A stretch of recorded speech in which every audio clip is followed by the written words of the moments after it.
Napapikit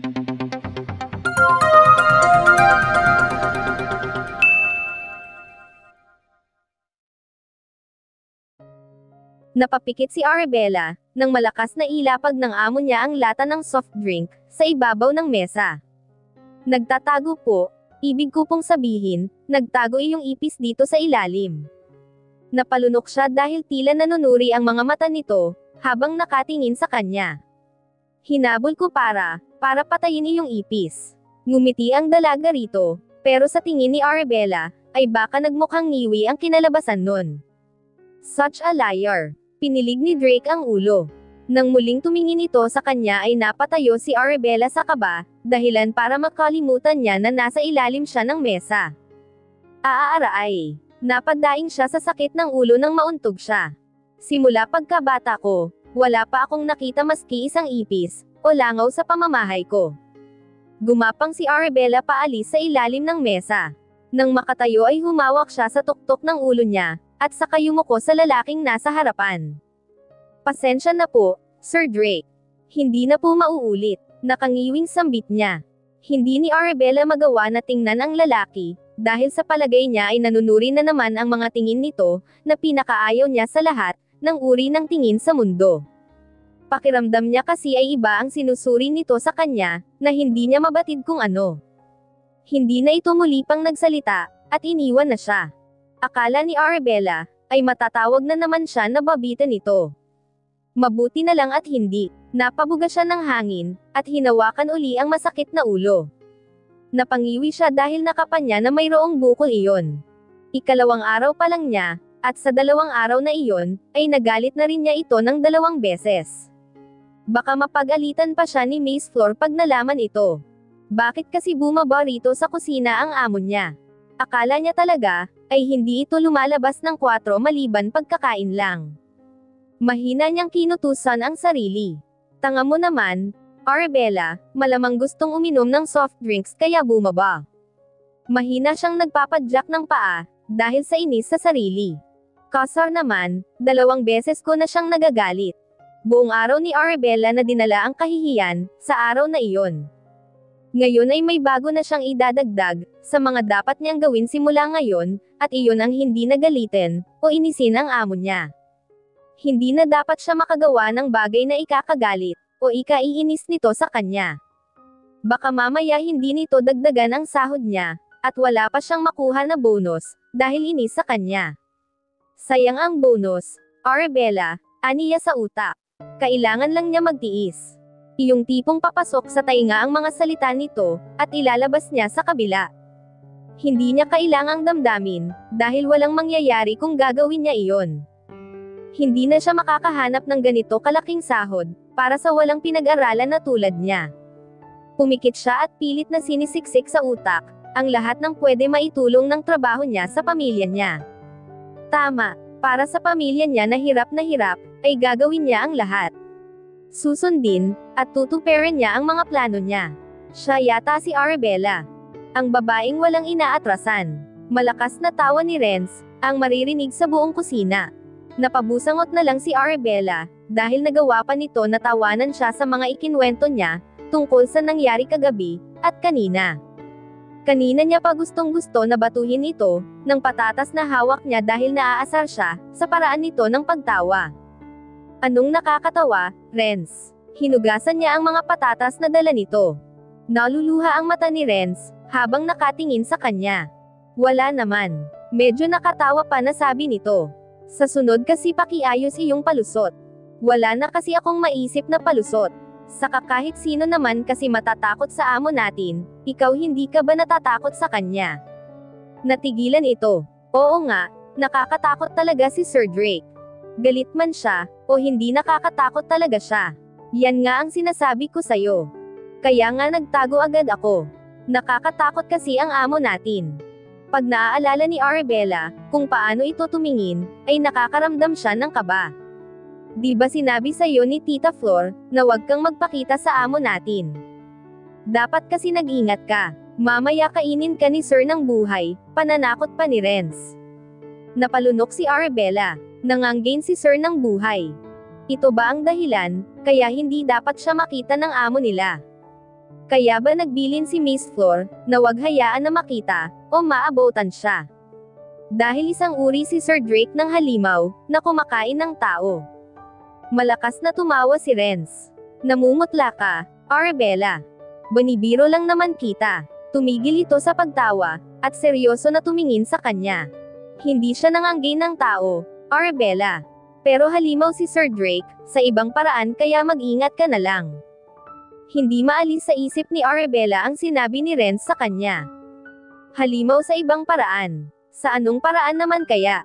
Ang akala niya nung una, ay daig pa ng isang halimaw ang amo niya, pero sa nakikita niya ngayon ay hindi naman pala.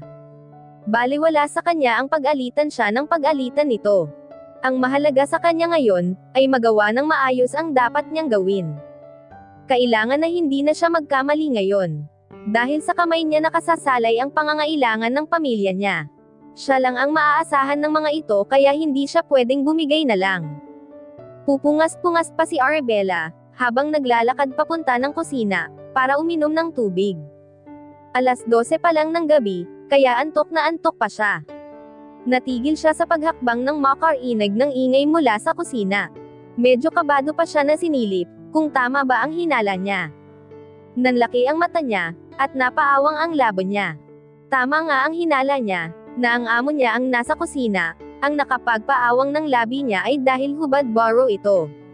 Sanay na siya na makakita ng mga lalaki, na walang suot na pangitaas, mapabata man, o matanda, dahil sa kanilang lugar, ay maraming palakad-lakad na mga lalaki roon na walang suot na damit, dahil sa mainit na panahon, at iyong iba naman ay feeling macho. Pero iba ngayon. Ngayon lang siya nakakita ng lalaki, na maganda ang pangangatawan. May muscles ito sa tiyan na tinatawag ng mga kababata niya na abs ba yun, o tabs? Basta yun na yun. Matangkad talaga at matipuno ang katawan ng amo niya. Masyadong malaki, parang bakulaw. Napanganga na naman siya, nang makita kung paano ta uminom ng tubig. Umaalon ang lalamunan nito, at bawat lagok ay napapalunok siya. Hinawakan ni Arabella ang pisngi niya. Ano ba ang nangyayari sa kanya? Naiinggit yata siya sa paraan nito ng pag-inom. Magaya nga iyon bukas. Wala nang laman ng ailapag ng amo niya ang baso na hawak sa mesa. Humawak din ang dalawang kamay nito sa gilid ng mesa, at parang wala sa sarili na nakatingin sa kawalan. Napansin din ni Arabella na pawis ang mukha, at katawan nito, maging ang paghinga nito ay mabigat. Tinitigan ni Arabella ang mukha nito. Marami na siyang nakita na may pilat sa mukha, pero hindi naman ganito, bakit ganon? Parang hindi naman ito pumanggat. Kahit siguro tubuan ito ng pigsa sa mukha, ay gwapo pa rin. Napailing na lang siya, kung ano-ano na naman ang naiisip niya. Dapat ay umalis na siya sa kinatatayuan, dahil baka mamaya ay makita pa siya nito, at magalit na naman sa kanya. Diyari na naman siya. Akmang aalis na si Arabella, sa pagsilip ng marinig at nakita niya, ang malakas na pagmumura nito. Damn this nightmare. Kasabay noon, ay ang pagbato nito ng baso, banda sa kinatatayuan niya. Muntik na siyang mapasigaw sa gulat, mabuti na lang at mabilis niyang natakpan ang bibig niya, dahil kung hindi ay tiyak na malalaman ng amo niya, na narito siya sa kusina at nakatingin rito. Muling nagmura ito ng malakas. Muli ni Arabella itong sinilip. Napalunok siya nang makita kung gaano kadilim ang mukha nito. Parang galit na galit ito, at handang manakal anumang oras. Dahil sa takot na baka siya ang masakal nito, sa oras na makita siya ay nagmamadali siyang umalis, para bumalik sa kwarto niya. Mahirap na, baka mabali pa ang leeg niya, dahil sa galit nito. Tiniis niya ang uhaw niya, at humiga na lang. Bukas na lang siya iinom ng tubig. Pati ang bubog sa sahig, ay bukas na lang din niya lilinisin. Baka kasi mamaya pagpunta niya sa kusina, ay naroon pa ang amo niya. Mahirap nang maputukan ng galit. Hinawakan niya ang sariling leeg, at saka marahas na lumunok. Ngayon ay nasisiguro na ni Arabella, na nakakatakot nga ang amo niya. Pagkagising ni Arabella, ay nilinis niya agad ang bubog na nagkalat sa sahig. Natigilan siya nang makita na may bakas ng dugo sa pader. Kinabahan siya. Bakit may dugo? Bigla ay na-imagine niya na may inuuntog, ang amo niya sa pader na iyon kaya may dugo. Sa takot niya ay namutla siya, at pinagpawisan. Pero wala naman ibang tao rito, maliban sa kanilang dalawa. Hindi kaya sarili nito ang inuntog. Pinilig niya ang ulo. Sino naman ang tanga na gagawa noon? Napabuga na lang siya ng hangin. Wala na siyang pake kung kanino, at saan galing ang dugo na iyon, ang importante ay hindi sa kanya iyon. Matapos maglinis, ay nagluto na si Arabella, para sa almusal ni Sir Drake. Habang naghihintay na matapos itong kumain, ay kumain na rin siya. Nagtataka na tiningnan niya ang pagkain na hinain niya, nang makita na walang bawas iyon kahit kaunti. Parang hindi nagalaw alinman sa mga iyon. Walang bakas na bumaba ang amo niya. Hindi kaya may sakit ito. O wala lang talaga itong gana na kumain ngayon. Nagkibit balikat na lang siya. Kung kumain man ito o hindi, ay wala na siyang pakiroon. Kasambahay lang siya, at wala siyang karapatan na manggialam sa bagay na iyon. Natapos niya na lahat ng gawain niya bago mananggalian. At tulad ng umaga, ay wala na naman bawas ang mga pagkain, na hinain niya rito para sa tanghalian. Ang mayaman nga naman, hindi nang hihinayang sa pagkain, na nasasayang. Aniya sa isip niya habang nililigpit ang mga pagkain, na dapat ay sa amo niya. Dahil sa pagkabagot ay naglibot muna siya sa paligid. Walang sinabi si Miss Flor, na hindi siya pwede na maglibot sa paligid, sa ikalawang palapag ay tuwing Sabado lang siya, pwedeng umakyat, sa dining area naman ay sa tuwing maghahain lang, iyon lang ang bilin ng matanda. Ikatlong araw pa lang ni Arabella sa mansion. At tulad ng inaasahan niya ay napakalawak dito, hindi masusukat ng tingin kung gaano ito kalawak, at kalaki. Lahat ng kagamitan sa paligid, ay halatang mamahalin, at magaganda ang kalidad, malayo sa mga nakita na niya noon. Nagningning ang mata ni Arabella ng tumangala, at naggagandahang chandelier, ang bumungad sa mata niya.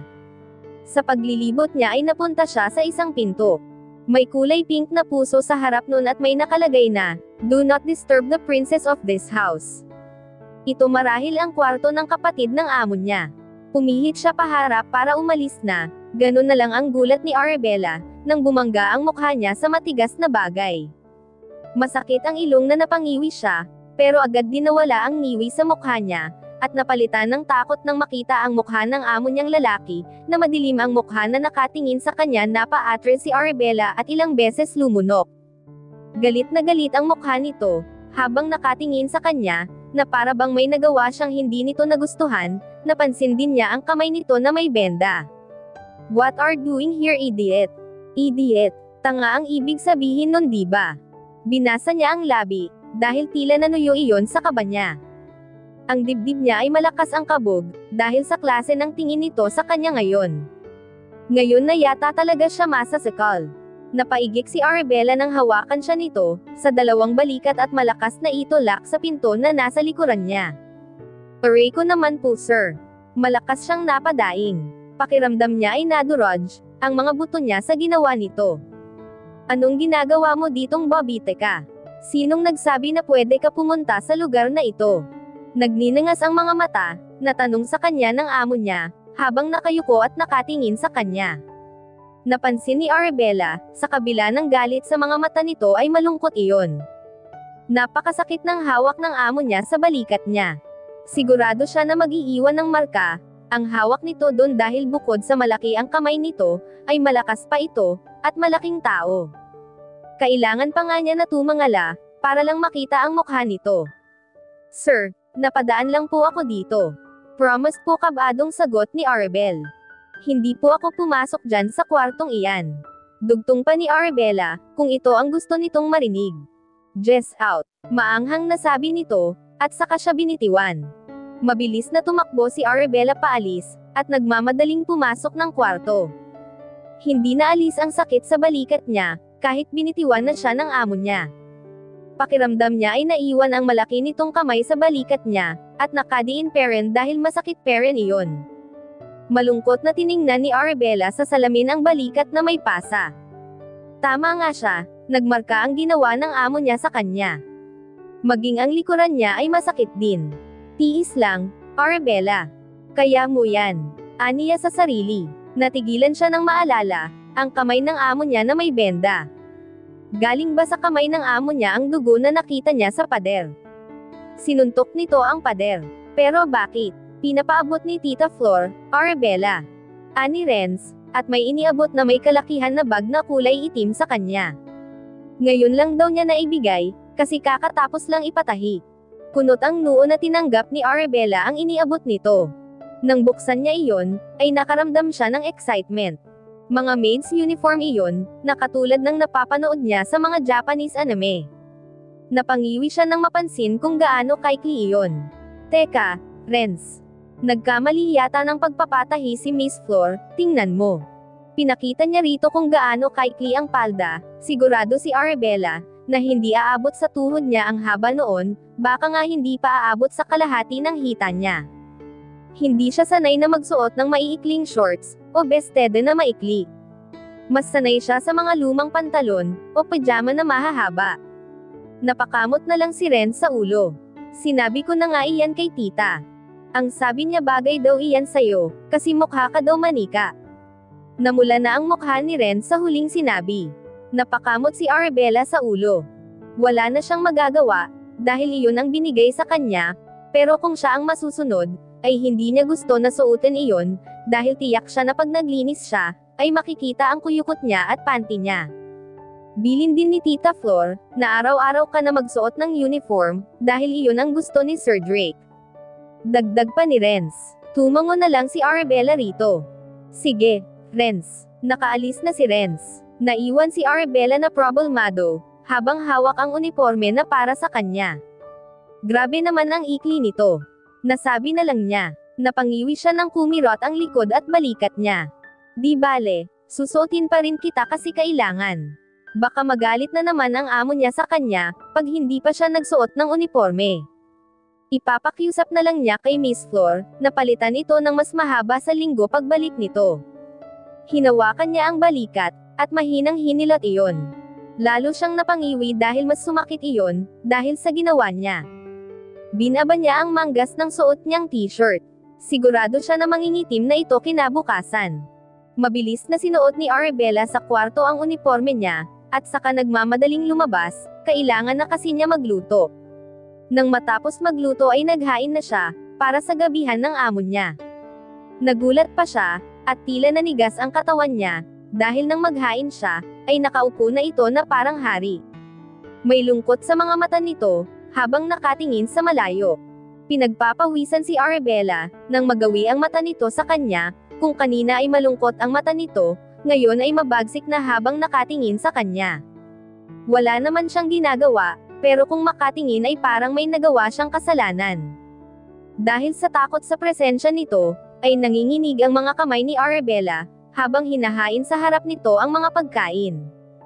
Malakas na nagmura ito nang matamba ang baso ng tubig, sa pagitan ng mga hita nito dahil sa panginginig ng kamay niya.